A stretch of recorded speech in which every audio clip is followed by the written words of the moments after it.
Di video kemarin kita udah sempat ngebahas soal utang. Kita menggambarkan bahwa utang itu adalah sebuah hal yang negatif yang bisa menghancurkan hidup orang. Padahal gue sendiri sebenarnya ngutang, dan sebetulnya utang itu juga tidak selalu negatif. Utang bisa jadi positif. Bahkan utang itu bisa menyejahterakan rakyat sebetulnya. Kok bisa? Gimana ceritanya? Selamat datang di segmen Psychology of Finance. Lo simak videonya sampai habis buat ikuti gimana utang bisa menyejahterakan orang, dan kita ikuti gimana kisah orang ini bisa membuat orang sejahtera dengan utang.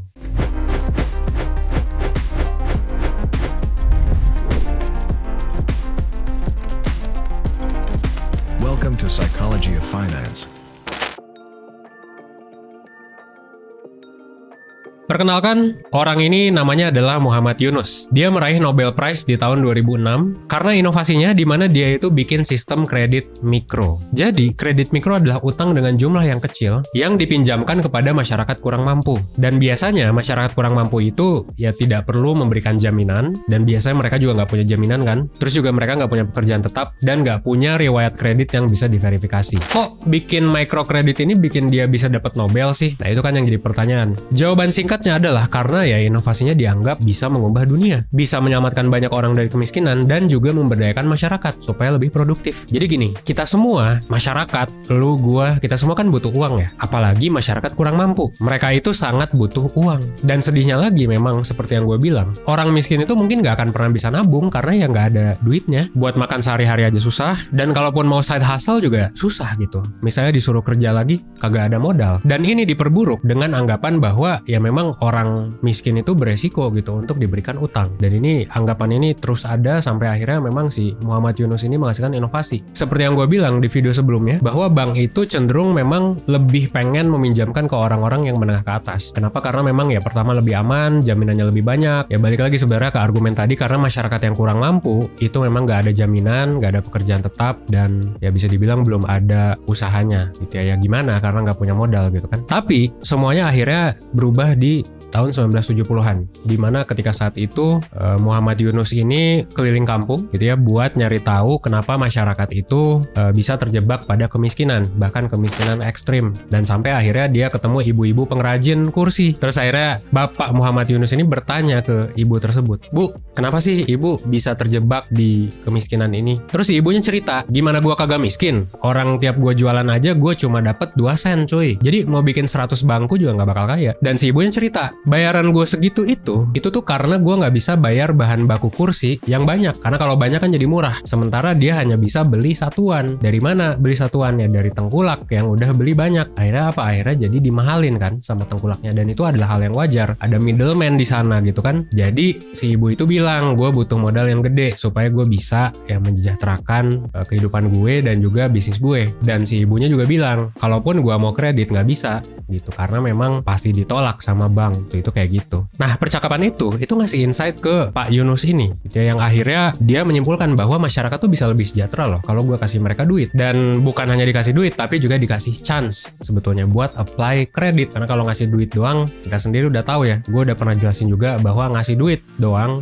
itu nggak bisa bikin orang jadi sejahtera gitu. Tapi mungkin kalau kredit, karena ada tanggung jawab buat balikin dan juga kreditnya produktif nih, dipakai buat bikin kursi, mungkin bisa ya. Jadi uang dari kredit itu bukan dipakai buat mabok, buat apa gitu ya, tapi dipakai buat modal bikin usaha. So, penghasilannya juga bisa nambah. Kenapa? Karena ya orang-orang yang kurang mampu ini sebetulnya kan mereka punya pilihan untuk bikin yang namanya, kalau di Indonesia tuh disebutnya sebagai UMKM. Daripada misalnya kerjanya tiap hari ya cuma jadi buruh kasar, atau mungkin orang yang nggak punya ownership dan lain sebagainya gitu, yang basically ya bakal gitu-gitu aja bisa jadi, mau kerja sekeras apapun. Nah, dan karena bentuknya kredit, jadi kan ketika dibalikin juga uang itu tuh bisa dipinjamkan ke orang lain juga yang memang membutuhkan, dan begitu seterusnya. Nah, sistem kayak gini itu bisa ngebantu UMKM untuk ningkatin salesnya, untuk ningkatin inventory, untuk ningkatin ya kualitas bisnisnya, biar nanti bisnisnya jadi lebih growing, jadi lebih mantap lagi. Akhirnya fast forward ya ke tahun 1980-an. Jadi Pak Yunus ini mendirikan yang namanya Grameen Bank, salah satu bank pertama yang menyediakan kredit buat masyarakat kurang mampu. Please correct me if I'm wrong ya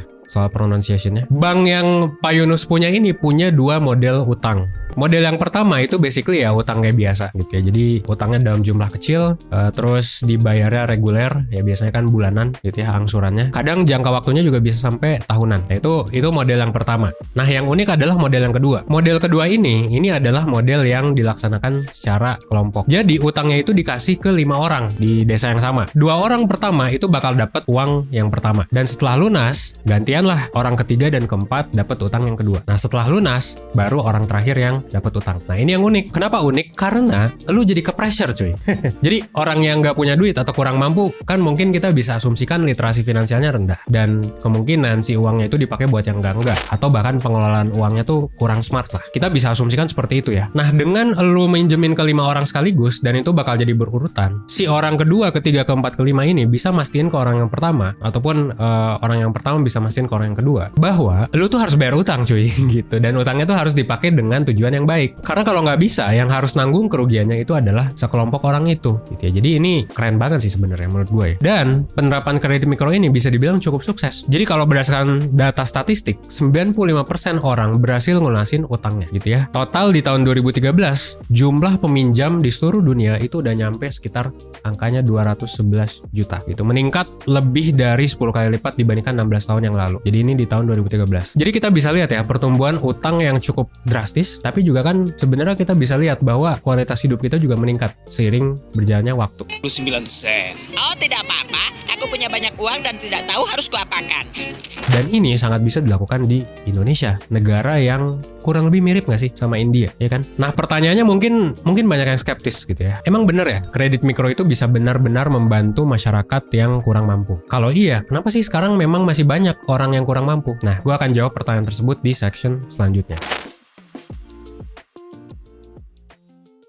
Nah, kita tanyakan pertanyaannya sekali lagi. Apakah benar inovasi dari Pak Yunus ini berupa kredit mikro itu bisa menyejahterakan orang, terutama orang kurang mampu? Nah, akhirnya dilakukanlah penelitian. Beberapa pihak mulai skeptis gitu ya sama pernyataan bahwa kredit mikro itu bisa ngebantu banyak orang. Jangan-jangan malah bikin masyarakat tambah sengsara, malah kejebak utang gitu ya. Nah, pertanyaan itu soalnya bukan tanpa alasan. Karena gini, di beberapa daerah, lembaga-lembaga kredit mikro itu justru bangkrut gitu ya, bangkrut, dan orang yang minjam itu juga ngerasa tertekan karena utang. Jadi bahkan sampai ada laporan kasus bunuh diri juga yang meningkat. Dan ini juga terjadi di Indonesia ya. Lu bisa lihat beritanya. Nah, tapi yang jadi menarik adalah bukan cuma itu. Ternyata di beberapa laporan, kredit mikro yang harusnya ngasih bunga yang kecil, bahkan sampai dengan 0%, itu malah ngasih bunga sampai dengan 30%. Dan itu basically lumayan gede sih, gede banget malah, karena harus menutup biaya operasional. Nah, dari sana ternyata berbagai macam bukti ditemukan bahwa ya kredit mikro ini tidak sepenuhnya berhasil memberantas kemiskinan. Tapi jangan skeptis dulu cuy sama utang gitu. Karena gini, menurut riset yang sama juga, kehadiran kredit mikro ternyata punya peran penting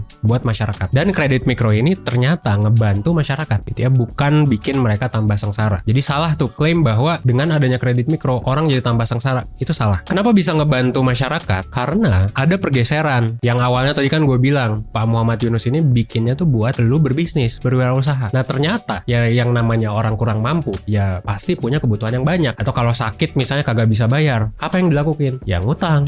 Iya dong. Bayangin ya kalau lu orang yang kurang mampu, terus lu kayak tiba-tiba kena penyakit, terus lu nggak bisa bayar, apa yang lu lakuin? Ya ngutang dong. Gitu. Dan itu bisa menyelamatkan nyawa lu yang kena penyakit. Jadi tujuannya tuh bergeser memang, yang awalnya untuk wirausaha malah jadi kebutuhan sehari-hari. Nah, ini kan jadinya memang kredit konsumtif, tapi tetap ngebantu. Yang tadi gue bilang, kalau lagi ada keadaan urgent, kalau memang lu butuh makan dan lain sebagainya, lu bisa apply ke kredit mikro. Tuh, yang paling penting adalah ya kan kalau buat kita-kita nih yang penonton 1%, ya gimana caranya lu bisa bayar kan? Jangan sampai lu kayak gagal bayar gitu. Nah, berdasarkan data juga, ternyata orang-orang yang apply kredit mikro ini kan memang kebanyakan orang yang kurang mampu. Nah, orang yang kurang mampu ini itu merasa bahwa mereka bisa lebih mendapatkan kebebasan finansial setelah mereka berutang pada kredit mikro. Seperti yang gue bilang tadi, yang awalnya cemas setiap hari, yang awalnya kagak bisa makan, yang awalnya kagak bisa bayar rumah sakit, akhirnya bisa bayar gitu ya. Jadi nggak perlu cemas karena ada dana darurat yang bisa diambil kapan saja dengan mudah, tanpa agunan gitu ya, tanpa bunga yang besar. Dan lu mungkin pernah denger ya bahwa gangguan kesehatan mental itu, gue sering bilang kan, bahwa orang miskin miskin itu lebih rentan sama gangguan kesehatan mental. Nah, dengan adanya utang ini, tingkat kesehatan mental mereka bisa meningkat gitu. Dan ketika kesehatan mental meningkat, ya produktivitas juga meningkat dan akhirnya bikin mereka jadi lebih oke buat kerja. Nah, jadi bisa dibilang kredit mikro itu ya berguna. Ada juga penelitian lain bahwa di kelompok masyarakat yang lain, kredit mikro ini bisa banget dipakai untuk ningkatin gerobaknya dari yang 1 gerobak jadi 2 gerobak jadi 3 gerobak gitu ya. Bahkan bisa bikin mereka naik kelas sosial dari yang lower class ke middle class. Ya mostly tentu dengan cara bikin bisnis yang tadi gue saranin gitu ya. Bahkan ini juga jadi salah satu langkah buat para perempuan, termasuk di dalamnya adalah ibu-ibu. Akan lebih bagus kan kalau ibu-ibu ini daripada gabut gitu, kagak ada kerjaan dan lain sebagainya, ya diproduktifkan. Mereka dikasih uang untuk membuat sesuatu. Nah, makanya memang banyak banget ya pemberdayaan ekonomi kreatif yang dilakukan oleh banyak lembaga. Nah, itu bisa memberdayakan mereka yang awalnya gabut jadi nggak gabut. Nah, jadi riset itu membuktikan bahwa kredit mikro itu ternyata bisa juga membantu ketika tepat sasaran dan dimanfaatkan sesuai tujuannya, yaitu untuk membangun bisnis. Yang gue yakin pasti ada beberapa dari lo yang pernah pakai utang buat hal yang buruk atau buat flexing, ya itu mah jangan lah. Dan kalau misalnya lo tanya ke gue, kenapa sih kredit fund, kenapa nggak ngasih uangnya langsung? Ya karena harus ada rasa tanggung jawab itu cuy. Dan berbagai macam alasan itulah yang membuat mikrokredit itu masih eksis sampai sekarang, termasuk di Indonesia. Dan di antara berbagai macam lembaga yang menyediakan mikrokredit, nah sekarang gue mau ngasih tahu lo platform trusted gitu ya, yang bekerja sama dengan 1% di video kali ini, yaitu Telkomsel Klop. Nah, Telkomsel Klop ini bisa ngebantu lo untuk lo yang mau nyari pinjaman gitu ya, untuk nyari pinjaman yang aman, mudah, cepat, dan jelas. Jadi buat lo yang mau bikin bisnis, kemarin juga di video resesi gue sempet share ya, banyak yang takut gara-gara ketakutan resesi kemarin. Please, buat lo yang mau bikin bisnis, inilah saat yang tepat malah menurut gue. Atau bahkan lo mau ngegedein bisnis, lo bisa pertimbangkan untuk lihat ke Telkomsel Klop, karena ya Telkomsel udah trusted lah ya. Dan ini bisa lo pakai sebagai solusi finansial lo, karena Telkomsel Klop ini bekerja sama dengan platform-platform peminjam yang terpercaya, yang udah diawasi oleh OJK tentunya, yang menyediakan pinjaman untuk berbagai kebutuhan, termasuk salah satunya adalah yang produktif tadi, itu bisnis. Setelah ini gue bakal jelasin gimana cara lo buat ngutang yang bener, supaya utangnya itu bisa bermanfaat dan nggak ngerugiin diri sendiri maupun ngerugiin orang lain. Simak di section selanjutnya ya. Oke, jadi ini adalah panduan berutang yang bisa lo coba lakuin biar utangnya itu jadi mantep gitu. Karena utang bisa aja menghancurkan hidup lo, tapi jangan lupa utang juga bisa meningkatkan kelas sosial lo, dan itu juga udah terbukti di banyak orang. Oke, berikut adalah beberapa tipsnya. Pertama, ini gua ulang lagi sekali lagi, pastikan utang lo itu dipakai untuk kegiatan yang produktif, bukan konsumtif gitu ya, kecuali kalau memang urgent ya, itu kayak penyakit dan lain sebagainya. Tapi kalau memang nggak urgent banget, kalau memang masih bisa dicari, itu jangan pakai utang buat kegiatan konsumtif. Jadi silakan kalau misalnya lo berutang buat bikin usaha, bikin budgeting dan lain sebagainya yang terukur, itu oke banget malah. Dan tadi juga bisa meningkatkan penghasilan lo, kelas sosial lo bahkan. Wirausaha juga secara research ya, itu adalah salah satu langkah yang efektif untuk bisa ya mengentas kemiskinan buat diri lu sendiri. Dengan catatan tentu nanti juga lu harus belajar ya skill-skill dan juga keterampilan yang dibutuhkan untuk membuat bisnis. Jadi nggak bisa juga ya lu belum ada ide bisnis terus tiba-tiba minjem gitu. Nah menurut gua memang dipikirin aja sekalian gitu ya, bisnisnya mau ngapain, budgetingnya gimana, bayarnya gimana, nah barulah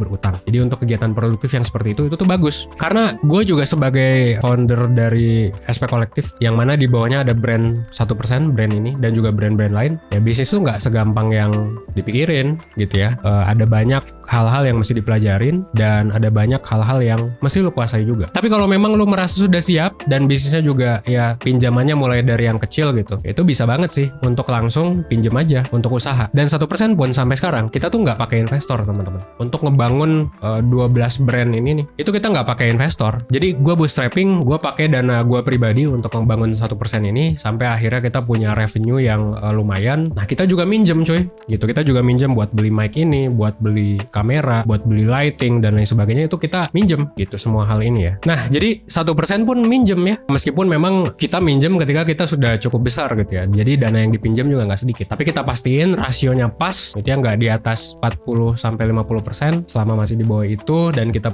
siapin juga dana darurat di bisnisnya, itu udah aman sih gitu. Jadi gue bisa buktiin sendiri gimana utang itu bisa membangun bisnis gue. Nah yang kedua, ketika minjem pastiin juga mindset di otak lo bahwa utang itu bukanlah uang nenek lo gitu yang bisa lo habisin. Jadi utang itu adalah uang orang lain yang mesti lo pertanggungjawabkan. Nah, ini penting karena banyak juga yang mikir kalau utang itu adalah dana darurat. Enggak cuy, beda. Mendingan dana darurat daripada utang. Utang memang bisa dipakai sebagai dana darurat, tapi enggak. Utang itu adalah uang orang lain yang mesti lo pertanggungjawabkan. Dan bahkan mesti lo lipat gandakan kalau bisa. Jadi kalau lo merasa lo nggak bisa melipat gandakan dengan cepat ya dari utang itu, mendingan coba pikir-pikir lagi bisnis model yang lebih baik gitu, biar bisa melipat gandakan keuangan yang lo dapat dari utang gitu ya. Jadi utang itu bukan duit lo, bukan duit nenek lo. Utang adalah duit orang yang bisa lo pakai untuk lo lipat gandakan sebagai modal untuk bisnis lu gitu ya. Nah ketiga, jangan lupa pertimbangkan rasio utang yang sehat. Tadi gue udah spill dikit ya bahwa rasio utang yang sehat itu tidak di atas 40-50%. Sebenarnya 50% udah mentok banget. Saran gue sih ya, kalau menurut gue pribadi ya, ini pengalaman bukan untuk semua industri juga. Yang lebih sehat itu ya memang yang makin sedikit, tapi risiko yang mungkin cukup wajar melihat di 25-30% yang cukup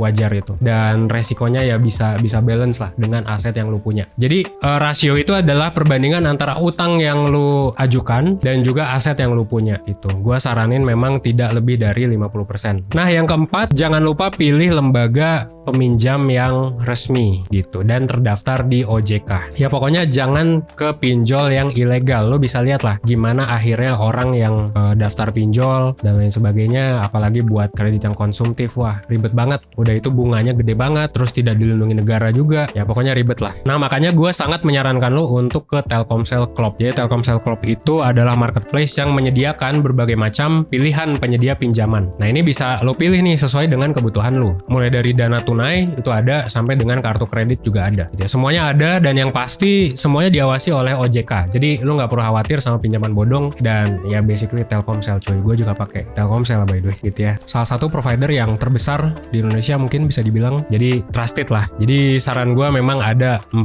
hal tersebut. Silakan diperhatikan.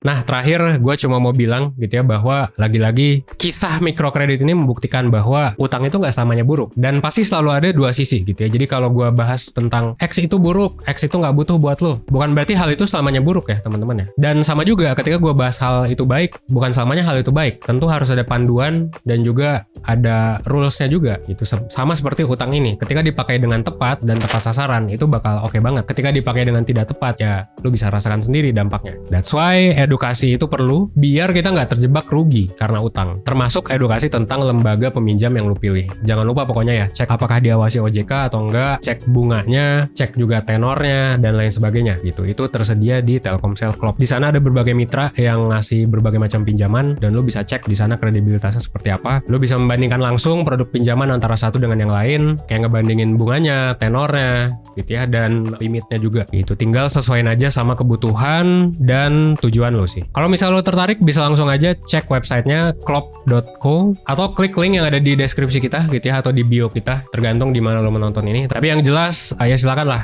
cek ya si Telkomsel Klop ini dari manapun yang bisa lo akses. Terakhir juga gue mau share bahwa di 1%.net juga sudah ada psikotes gitu ya, assessment untuk melihat bagaimana kesehatan finansial lo. Jadi buat lo yang bingung gitu ya, gue tuh udah sehat belum sih secara finansial, lo bisa ikut tes ini. Dan ini juga mungkin bisa jadi pertimbangan lo ketika nanti lo mau berhutang gitu, karena jangan sampai utang itu tidak responsibel ya, lu tidak membayar dan lain sebagainya, terus nanti dibilang kata 1% utang itu bagus.